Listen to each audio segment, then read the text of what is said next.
Hoy tenemos una pregunta y vamos a iniciar con esta pregunta que muchos de ustedes nos habían dejado, que precisamente creemos que se dio bajo también, digamos, alguna de estas enseñanzas, y es por qué es tan próspero el pueblo de Israel. No son promesas de Dios para ellos. Se hace la pregunta como con base a, digamos, que lo que se dijo de Israel, de que Israel será más bien pueblo en el futuro, porque en el día de hoy siguen descarriados. Muy bien, gracias a Dios. Respecto de esta pregunta, decirles, Dios, el pueblo de Israel es un pueblo que aprendió de Dios a manejar la economía, el único pueblo en la tierra que aprendió de Dios a manejar los asuntos económicos fue Israel, ya que Israel fue en el pasado un pueblo teocrático, es decir, era gobernado directamente por Dios. Y en el capítulo 8 del libro de Deuteronomio, el verso 18, dice que Dios es el que da la sabiduría para hacer las riquezas. ¿A quién le enseñó Dios? ¿A qué pueblo en la tierra le enseñó Dios sabiduría para adquirir riquezas, para hacer riquezas? Se las enseñó a ellos y les explicó de qué manera podían hacer riquezas. Una, teniendo cuidado de las viudas, teniendo cuidado de los huérfanos, teniendo cuidado de los extranjeros. Haciendo estas cosas, obedeciendo estas cosas, Dios multiplicaría la bendición sobre cada uno, ofrendando, diezmando, ofreciendo a Dios de sus bienes. En la medida que compartían con Dios sus bienes, Dios los bendecía. Y eso es lo que dice Proverbios capítulo 3, verso 9, cuando está hablando acerca de esa bendición económica. Una persona honra a Dios con sus bienes, que es lo que está diciendo el proverbista, y Dios le retribuye esa generosidad como abriéndole puertas económicas. Pero hay que hacer una diferencia. Las bendiciones o las riquezas materiales o las riquezas económicas son terrenales y no espirituales. Hay que distinguir.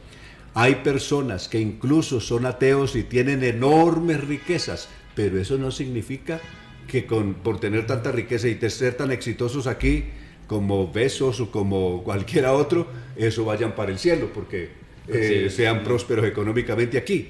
Eso no garantiza nada de la eternidad. Una cosa es tener bienes en la tierra y otra cosa es ser rico en Dios. Eso lo explicó Jesús en Lucas capítulo 12, cuando al hablar del hombre rico dijo, así es todo aquel que es rico para consigo mismo, pero no es rico para con Dios, en la conclusión que Jesús hizo al hablar de aquel hombre rico. Entonces hay que diferenciar una cosa de la otra. Amén. Bien. Amén. Amén. Y creemos que obviamente toda esta bendición también se cumple en nosotros. Cuando decía el hermano Antonio, damos, el Señor nos da. Entonces vamos a pasar a la lectura de hoy, porque hay un tema muy especial y es la estadía de Pedro en Judea. Hoy vamos a ver esta parte, entonces vamos a iniciar con la lectura y luego vamos a mostrar dos imágenes para que nos centremos en el tema. Amén. Vamos a leer en Hechos capítulo 9, versículo 32. Aconteció que Pedro, visitando a todos, vino también a los santos que habitaban en Lida, y halló allí a uno que se llamaba Eneas, que hacía 8 años que estaba en cama, pues era paralítico. Y le dijo Pedro, Eneas, Jesucristo te ama, levántate y haz tu cama. Y enseguida se levantó. Le vieron todos los que habitaban en Lida y en Sarón, los cuales se convirtieron al Señor. Había entonces en Jope una discípula llamada Tabita, que traducido quiere decir Dorcas. Esta abundaba en buenas obras y en limosnas que hacía, y aconteció que en aquellos días enfermó y murió. Después de lavada la pusieron en una sala. Como Lida estaba cerca de Jope, los discípulos oyendo que Pedro estaba allí, le enviaron 2 hombres a rogarle, no tardes en venir a nosotros. Levantándose entonces Pedro fue con ellos, y cuando llegó, le llevaron a la sala, donde le rodearon todas las viudas, llorando y mostrando las túnicas y los vestidos que Dorcas hacía cuando estaba con ellas. Entonces, sacando a todos, Pedro se puso de rodillas y oró, y volviéndose al cuerpo dijo, Tabita, levántate. Y ella abrió los ojos, y al ver a Pedro se incorporó. Y él, dándole la mano, la levantó. Entonces, llamando a los santos y a las viudas, la presentó viva. Esto fue notorio en todo Jope, y muchos creyeron en el Señor. Y aconteció que se quedó muchos días en Jope, en casa de un cierto Simón curtidor. Amén. Y así entonces con este pasaje vamos a dar paso a la imagen que tenemos ahí, donde están los lugares mencionados, el uno que es Jope y el otro es Lida, y el hermano Antonio entonces nos da la introducción a esto. Muy bien, ahí tenemos la imagen, en el mapa tenemos donde están las bombitas, es el lugar donde está tanto Lida como Jope, queda a toda la orilla del mar Mediterráneo. Hoy este lugar, tanto donde está Jope como donde está Lida, básicamente está construida ahora la moderna ciudad de Tel Aviv, que es la más moderna ciudad y la más grande en Israel. En el Estado de Israel, la ciudad más grande y más importante que hay es la ciudad de Tel Aviv, y más o menos está ubicada entre lo que es la antigua Jope y lo que era el antiguo Sarón, o donde estaba un pequeño poblado llamado Lida. Amén. Que es donde fue sanado Eneas, de este capítulo 8. Entonces es muy importante pues ubicarnos, estamos ubicados exactamente en el sitio geográfico, ahí lo está mostrando el mapa. Amén. Y ahí pasamos a la segunda imagen acerca del Evangelio en el mundo en Hechos, donde digamos se parte la predicación. Sí, recordemos con San Marcos capítulo 16 verso 15 que Jesús dijo: vayan por todo el mundo y prediquen el Evangelio a toda criatura. El que creyere y fuere bautizado será salvo, y el que no será condenado. Esa fue la orden que dio Jesús a sus discípulos después de que resucitó de los muertos, según San Marcos. También está en el Evangelio según San Mateo, en Lucas 24:47, entre otros.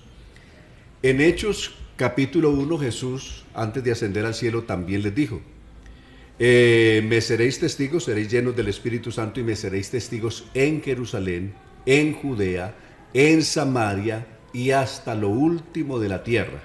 Entonces el Evangelio había que predicarlo a todas las naciones. Ir por todo el mundo significa a cada lugar donde hayan personas, es decir, donde hayan individuos a quien predicarle. Amén. Ir por todo el mundo no significa ir a un desierto donde no vive nadie, ni a alguna selva donde no vivan personas. Se supone que ir a todo el mundo es ir al conglomerado de personas donde hayan individuos, se supone que es el lugar. Y en Génesis capítulo 10 nos presenta cómo fue poblada la tierra después del diluvio a través de los 3 hijos de Noé, que fueron en su orden Sem, Cam y Jafet. Ese es el orden, de mayor a menor, según Génesis 10. Y de eso se desprenden todas las naciones que hoy habitan la tierra, o todas las personas que hoy poblamos el planeta Tierra. Resulta que lo que Jesús dijo en Marcos de ir por todo el mundo, y lo que dijo en Lucas, o lo que dijo en Hechos capítulo 1, de que serían testigos en todas las naciones, comenzando desde Jerusalén, como en San Lucas 24:28 también. Entonces está reflejado en el libro de los Hechos. Los primeros 7 capítulos del libro de los Hechos se le predica exclusivamente a los descendientes de Sem, es decir, a los judíos. Esos primeros 7 capítulos. Ya en el capítulo 8 vamos a ver una mezcla.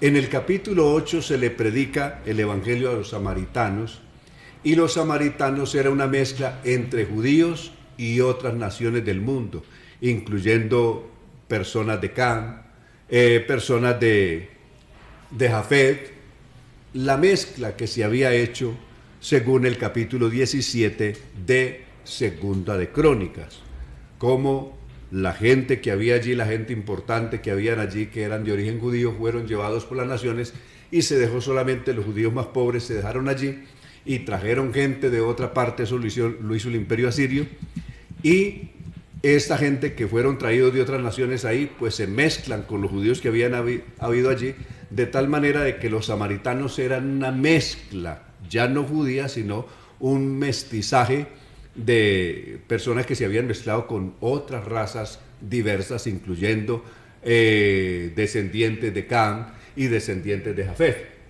Pero específicamente el capítulo 8 nos muestra cómo se llega directamente a la familia de Cam, en el orden que está. Capítulo 7, es decir, en el mismo orden que conserva Génesis 10, aquí está. Se le predicó en los 7 capítulos a la descendencia de Sem. Luego, el segundo hijo de Noé era Cam. El capítulo 7, verso 26 en adelante, capítulo 8, verso 26 en adelante, es Felipe, que predica el evangelio a un funcionario de Candace, es decir, al hombre, al ministro de Economía de la reina de Candace, es decir, de Etiopía. La reina Candace se llamaba así, pero el país, el reino se llamaba Etiopía, o sea, ya hasta el día de hoy existe el reino de Etiopía o el país de Etiopía. Entonces, en ese orden, Etiopía es un país que viene por la línea de Cam. Al predicarle el evangelio a este funcionario, al ministro de Hacienda, por decirlo así, de este reino de Etiopía y la reina de Candace, se le está predicando el evangelio al segundo, a la descendencia del segundo hijo de Noé, que es Cam. Y en el capítulo 10, cuando se le predica el evangelio a Cornelio, que era un italiano, y a toda su familia y a la compañía que había allí con él, que eran romanos todos o italianos todos, y los italianos son descendientes de Jafet, el tercer hijo de Noé, ya que los griegos eran de la descendencia de Jafet, y son los griegos los que posteriormente poblarán lo que es la bota italiana, o la península italiana es poblada por los griegos hacia el año 850 antes de Cristo, conocidos como los etruscos en su momento, son los que llegaron a poblar lo que hoy es Italia. Entonces, y esto es por la línea ya de Jafet. Entonces se ve cómo las órdenes que dio Jesús a los discípulos después de que resucitó, cómo se cumplen de una manera extraordinaria, inmediatamente se ven reflejados en el libro de los Hechos. Todo esto, se le predica el evangelio a todas las personas que descienden sin distingo, sin hacer acepción ninguna. Se le predica el evangelio tanto a la descendencia de Sem, a la descendencia de Cam y a la descendencia de Jafet. No importa si son amarillos, si son raza negra, si son blancos, en fin, el evangelio es para todos. Amén. Amén. Y eso es muy bonito lo que hace el libro de los Hechos al tomar los nombres de estos individuos, el lugar a los que pertenecían, para mostrarnos cómo se refleja el evangelio alcanzando a todas las personas del mundo sin excepción alguna. Amén. Eso es Sí, trascendental. Correcto. Bien. Ya ubicándonos entonces sobre esta estadía del apóstol Pedro en Judea, notemos que Judea fue el segundo lugar que mencionó el Señor. Me seréis testigos en Jerusalén. Ya lo habían sido y había una iglesia establecida en Jerusalén. Pero había que predicar el evangelio en segunda instancia también en Judea. Y aunque no se dice inicialmente quiénes fueron los primeros que predicaron en Judea, sí se ve que habían unas iglesias establecidas en Judea, tanto allí en Jope, donde existía la congregación mayor, como en otras poblaciones de lo que es Judea. Judea es la provincia y la capital es Jerusalén. Jerusalén es la capital de la provincia de Judea. Era la capital del estado, pero también era la ciudad principal de lo que fue la tribu de Judá. Amén. Correcto. Entonces, por decir como Medellín es la capital de Antioquia. Entonces, Antioquia es Judea y Medellín es la capital, ¿correcto? Entonces, algo así, eso es. Para ubicarlos de una manera mejor. Bien, ahora veamos lo que va a pasar allí. Cuando Pedro desciende allí a Lida, una población de Judea, no desciende a evangelizar, desciende porque ya hay una iglesia establecida. Y llega a una de las iglesias establecidas y encuentra a un hermano llamado Eneas que llevaba 8 años paralítico. Se ve que este hombre había llegado a ese estado, a diferencia, por ejemplo, del paralítico de San Juan capítulo 5, que llevaba 38 años, o del paralítico de Hechos capítulo 3, que había nacido con un problema congénito. Este se ve que había perdido su movilidad ya siendo un adulto, pues llevaba no toda la vida enfermo, sino hacía 8 años que estaba enfermo, que estaba paralítico. Eso es lo que dice ahí el texto en el verso 33. Sí. Igual Pedro, cuando ve a este hombre, lo llamó. El verso 33 dice: allí había un hombre llamado Eneas que tenía 8 años de estar en cama, pues era paralítico, es decir, había perdido su movilidad completamente y había quedado postrado, es decir, su condición era delicada. Para que una persona quede completamente postrado, su condición era una condición muy compleja. Diferente, por ejemplo, de otros paralíticos que Jesús sanó, que tenían alguna movilidad, por ejemplo, en su parte superior, el ciego Bartimeo, u otros que tenían otra cantidad de problemas, pero tenían alguna movilidad. Este estaba completamente postrado. Cuando Pedro lo vio, le dijo: Eneas. Lo primero que le dice es: Jesucristo te ha sanado. Aquí hay una cosa muy importante. Él no le dice Jesucristo te sana. Él le dice en pasado: Jesucristo ya te sanó. Amén. Mire, Jesucristo ya te sanó. Si estás aquí paralítico, estás porque no te has dado cuenta que ya Jesucristo te sanó. ¿Correcto? Amén. Eso es muy importante que veamos la posición es decir, la parte gramatical del texto. El tiempo del texto está en pasado. Jesucristo te ha sanado. Jesucristo te ha sanado. No le dice Jesucristo te está sanando o Jesucristo te sanará, sino Jesucristo ya te ha sanado. Pasa como con el caso de una persona no convertida al Señor. Jesucristo pagó la cuenta por ese pecador, por aquel y por el otro. El problema es que estas personas no han venido para que le den el paz y salvo. Claro. Así es.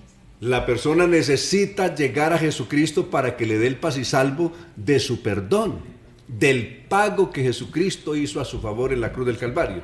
Pero si no viene, nunca va a tener el paz y salvo y entonces se va a quedar comprometido. Amén. Lo mismo pasa con la sanidad. Cuando uno viene de todo corazón, sabiendo que esa cuenta está paga, desde Isaías 53, verso 4, ciertamente llevó él nuestras enfermedades, sufrió nuestros dolores, y nosotros le tuvimos por azotado, por herido de Dios y abatido, mas el herido fue, está en pasado, por nuestras rebeliones, molido por nuestros pecados, el castigo de nuestra paz fue sobre él, y por su llaga fuimos, en pasado, curados. Amén. Eso es lo que Pedro le está diciendo a Eneas. Jesucristo te ha sanado. Él no le dice, voy a orar para que Jesucristo te sane. No, Jesucristo ya te sanó. Por lo tanto, como ya Jesucristo te sanó, lo que tienes que hacer es levantarte. Amén. ¿Qué es lo que le dice? Hombre, Eneas, vamos a invocar el nombre del Señor para que el Señor te sane. No, Jesucristo ya te sanó. Todo lo que tú tienes que hacer es levantarte.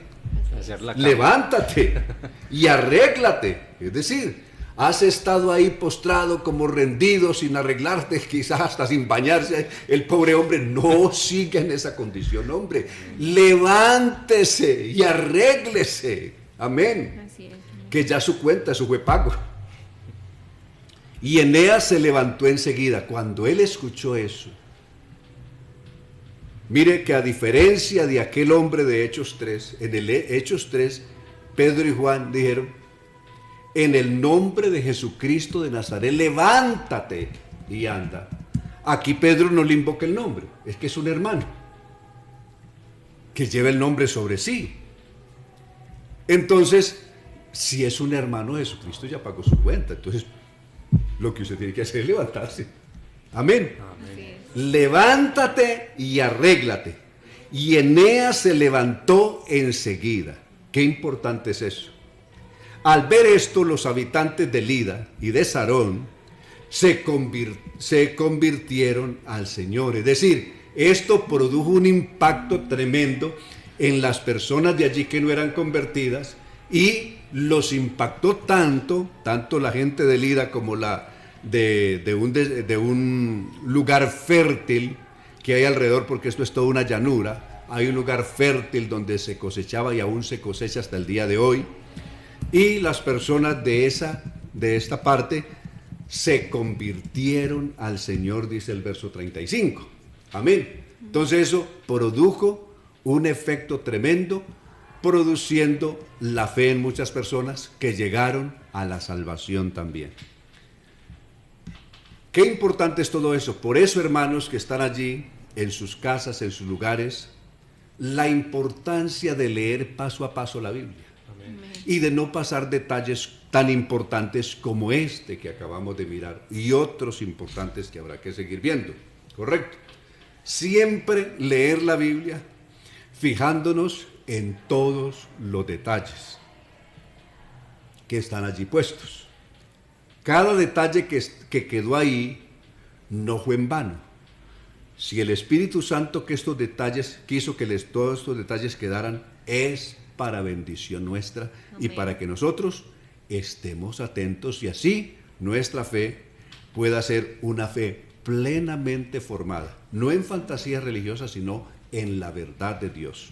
Amén. Y aquí llegamos a Jope. Jope es una ciudad hoy anexa a la gran urbe que es la ciudad de Tel Aviv. Esto fue un asentamiento árabe de muchos años, de muchos siglos. En la actualidad esta sigue siendo un asentamiento árabe palestino, y allí vive, es decir, la colonia que vive allí son de árabes y palestinos, y el nombre que ellos le tienen en su lengua en árabe a este lugar es Jaffa o Jafo. Se lee de dos maneras. Tanto Jaffa como Jafo son nombres igual con los que aparece registrada esta ciudad que antiguamente era Jope. Pero al lado de ella, de esta ciudad antigua, creció una de las ciudades más prósperas y modernas que han crecido de manera magistral en esta zona del mundo, que es la ciudad de Tel Aviv. Es la ciudad más grande de Israel. Es una ciudad que crece de una manera potencial todos los días y se extiende por toda una llanura, que era la famosa llanura de Sarón, que se menciona ahí. Y es una ciudad que comenzó con 60 familias en el año 1909. El año 1909 comienza con 60 familias judías que, viniendo de Persia y otros lugares de aquella región, compraron algunos predios y comenzaron a construir sus casas. Normalmente le compraron a los árabes, que eran los dueños o pues que estaban posesionados de esa tierra, y ahí comenzaron a hacer un asentamiento judío, y este fue el lugar que posteriormente serviría de base para la creación del Estado de Israel en el año de 1948. este asentamiento del año 1909 creció tanto que llegó a convertirse en el primer lugar reconocido como Estado físicamente por las naciones, como el Estado libre e independiente de Israel, en el 14 de mayo del año 1948. Era inicialmente lo que es hoy la ciudad de Tel Aviv. Bien, allí la única diferencia que uno encuentra, uno va por Tel Aviv, una ciudad moderna, limpia, bien aseada, y se da cuenta de que uno ya no está en la ciudad de Tel Aviv, sino que ha ingresado en Jaffa, cuando comienza a ver basuras y comienza a ver ya calles que no son igual de limpias, estrechas, casas semidestruidas, en ruinas. Entonces se da cuenta de que ya uno no está en Tel Aviv, que es una ciudad judía, aunque ahí convergen personas de todo el mundo, industrial y pujante, sino que está en un barrio, en un sector árabe, que es la ciudad de Jaffa o Jaffa. Lo mismo pasa en Jerusalén. Uno llega a la parte occidental de Jerusalén, es una ciudad moderna, limpia, calles bien organizadas, casas bonitas, edificios bonitos, lo que sea, y comienza a avanzar hacia la parte oriental, es decir, hacia donde está el Calvario, donde está, o caminando como si fuera hacia el Monte de los Olivos, y hay una parte, cuando uno pasa la puerta primera de la ciudad antigua de Jerusalén, hacia la parte oriental, le cambió todo, las calles bonitas, limpias, se le transforman en calles llenas de basura, de moscas, en fin, de insectos, de ratas, de todo eso, se va uno a encontrar en esa zona, y eso demuestra de que ya uno dejó la zona judía, la zona bonita, bien limpia y habitada, y ya está en un sector que es propiamente palestino o árabe, y por lo tanto todo cambia. Entonces, esa es la Joppe de aquel entonces, que hoy es Jafo, y está inmediatamente construida al lado de la moderna Tel Aviv, que es la ciudad pujante en Israel y en aquella zona del mundo.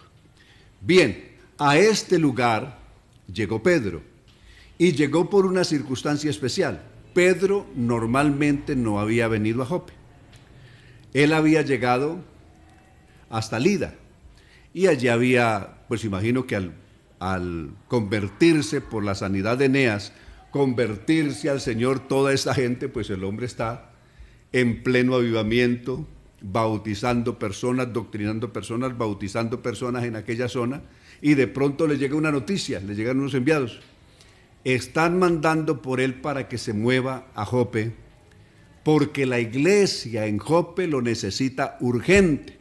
No le dicen exactamente por qué, sino que le dicen que, por favor, vaya donde ellos en el menor tiempo posible. Aquí está la descripción, verso 36. En Joppe había una discípula llamada Tabita, es decir, Dorcas. De ahí viene la palabra Dorcas que hoy se usa. En esta versión no se llama Tabita, sino que se llama Tabitá. Tiene la tilde en la A. Se llamaba Tabitá, es decir, Dorcas. Habitaba siempre hacía muchas buenas obras y ayudaba a muchos, o ayudaba mucho a la gente pobre. Es decir, era una mujer dedicada exclusivamente al trabajo social. Pero sucedió que en esos días se enfermó y murió. Entonces lavaron su cadáver, es una costumbre de allí, que hasta el día de hoy se observa. Y luego la pusieron en una sala, es decir, normalmente la ponían en una especie de camilla expuesta, ahí el cadáver, para que todo el mundo lo viera o hiciera su endecha o lamentación. Como Lida estaba cerca de Joppe, es decir, inicialmente Pedro está en Lida, se sana Eneas, se convierte la gente de Lida y de Sarón, entonces envían allí. Los discípulos supieron que Pedro estaba allí, es decir, en Lida, muy cerca de allí. Entonces enviaron a 2 hombres para pedirle que fuera a Joppe urgentemente. No le dijeron para qué. sino que lo necesitan urgentemente. Cierra el verso 38 con esas palabras. Pedro se levantó y se fue con ellos. Cuando llegó, lo llevaron a la sala, es decir, donde tenían expuesto el cadáver de Tabita. Allí todas las viudas lo rodearon. Y mientras lloraban, comenzaron a mostrar. ¿Qué es lo que hacían? ¿Qué hicieron con Pedro? Comenzaron a mostrarle las túnicas y los vestidos que Tabita les había hecho. Es decir, ellas expresaban la gratitud que tenían con esta gran líder de la obra social allí en Jope, mostrándole las prendas de vestir que Tabita les había hecho en vida. Era una mujer que se dedicó a hacerle vestidos a la gente. Hoy es fácil que la gente tenga ropa. Hoy vemos esto y dice, bueno, pero por eso, por ropa, la gente estaba agradecida. Es que tener ropa hoy es muy fácil, por la industria, por toda la masificación que existe en el campo textilero. Amén. Pero tener ropa en aquel entonces era un lujo, porque la gente normalmente se vestía con pieles, con cualquier cosa, se echaban encima cualquier cosa. Tener vestidos bien hechos era un asunto de unos pocos privilegiados. Y aquellas viudas y aquella gente pobre a la que Lida dedicó su vida, se había dado a la tarea de vestirlos, no como pobres, sino que los había vestido como ricos. A la gente pobre, ella los vistió como ricos, les hizo ropa de ricos, es decir, les dio importancia, les subió la moral, los incluyó, los hizo visibles en la sociedad al hacer un trabajo con ellos y sacarlos de abajo de su extremada pobreza y hasta su invisibilidad, donde eran invisibles, donde nadie los miraba, los sacó de allá, los metió en la sociedad, los vistió como se vestía la gente de bien y les dio importancia. De ahí la grandeza de la obra social. La obra social no es para tener compasión o lástima de las personas, es para sacar a estas personas de su estado donde están estancados y hacerlos visibles, decirle: usted es una persona tan importante y vale tanto como valgo yo, como vale cualquier persona en la sociedad, por lo tanto usted no tiene por qué quedarse lamentando su miseria o su desgracia abajo, vístase bien, amén, organícese, aquí está su vestido, está su ropa, está lo que usted necesita para vestirse como cualquier persona importante de la sociedad. Es decir, les dio valor. Amén. Y estas mujeres normalmente trabajó con todos los pobres, eso es lo que dice el texto, que hacía muchas cosas a favor de los pobres. Pero desde luego la parte más visible fueron las viudas y todas estas personas pues que estaban en mayor desamparo, a quienes ella benefició con su trabajo, haciéndoles sus túnicas, sus vestidos bien hechos para que vistieran como vestía la gente más importante de su tiempo. Esa es la obra social, eso es lo que hay que llegar a aquel necesitado y cubrirle su necesidad y que él se sienta que vale tanto como valemos todas las personas y que es tan digno de vivir o de alimentarse bien como cualquier otra persona. Amén. Entonces, eso fue lo que hizo Tabita y eso es lo que ellas buscan comunicarle a Pedro, el gran sentimiento de gratitud que tienen con esa que ahora está expuesta en una muerta, expuesta en una camilla. Y Pedro, al ver este sentimiento de las personas, entró, es decir, Dios le puso el sentir de ingresar solo a donde estaba el cadáver. A la gente la dejó afuera y él entra allí esperando como cualquiera otro. Pedro no dice: yo la resucito, no, él entra y se pone a orar allí a ver qué le muestra el Señor. Es decir, ¿qué es lo que Dios quiere? El hombre de Dios no tiene prepotencias, no llega sobrado diciendo, no, yo la voy a resucitar, no. Él sabe que el que resucita es Dios. El hombre de Dios está bien ubicado y sabe que la vida o la muerte está en poder de Dios y no en nosotros. Que si Dios quiere levantar a una persona y darle otro tiempo de vida, una licencia de vida para que viva otros años, eso lo dispone Dios, que es el dueño de todo. Pedro simplemente entra y mire lo que hizo al entrar allí. Al entrar allí se puso a orar. Veamos cómo lo registra el texto. ¿Dónde estábamos? Verso 40. Verso 40. Listo. Entonces al revisar el verso 40 encontramos, entonces Pedro pidió que salieran todos. Luego se puso de rodillas. ¿Ven lo que estoy diciendo? Amén. ¿Qué es lo que él hace? No dice, Señor, yo vengo aquí a levantar a esta mujer, a resucitar a esta mujer. No, el dueño de todo es Dios. Él se humilló ante Dios, se arrodilló ante el Señor, como buscando qué es lo que Dios quiere en ese momento y qué hará Dios con esta Tabita, si se la llevan y la entierran o si él la quiere resucitar. Por eso Pedro vino y se puso de rodillas. Al estar de rodillas no dice cuánto tiempo.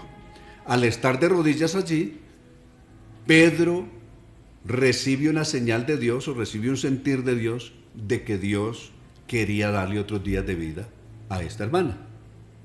Y por lo tanto, dirigiéndose al cuerpo, no al espíritu, porque ahí solamente está el cuerpo, dirigiéndose al cuerpo, oró y dijo, Tabitá, levántate. Y cuando Pedro dijo eso, como que el espíritu entró otra vez en el cuerpo, y ella abrió los ojos, y cuando vio a Pedro, de inmediato ella se puso de pie. Correcto, ella era una persona que admiraba, como cualquiera de nosotros admiramos a los líderes de la iglesia, y ella, pues como buena creyente, admiraba a los apóstoles del Señor, y al ver que Pedro es el que está ahí, pues de inmediato se pone de pie.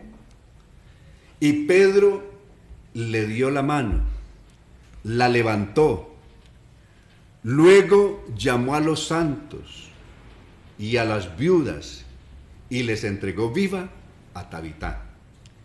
Esto llegó a saberse en Jope, en toda Jope, y aquí, como lo mismo que había pasado en Lida, volvió y se repitió lo mismo. Y muchos creyeron en el Señor. Es decir, eso produjo un impacto tremendo a tal punto de que muchos de los que estaban allí también creyeron en el Señor. Durante muchos días, aquí dice, Pedro se quedó en Jope. Por los versos precedentes que tenemos, vimos que Pedro no estaba tan acosado por aquellos días porque hubo un periodo de tiempo de paz en la iglesia del Señor, más o menos entre los años 37 al año 44. Entre los años 37 de la era cristiana al año 44, más o menos esos 8 años, hubo un periodo de paz.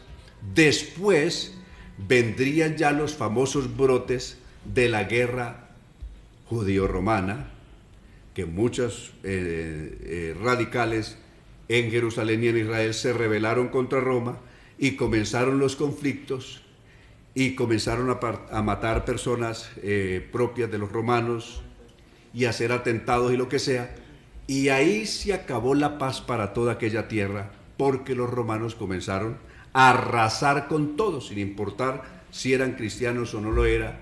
Vino el gran problema contra todos los judíos, y por lo tanto también la paz de la iglesia desapareció en aquel lugar, y prácticamente tuvieron que desocupar el país e irse a otras tierras.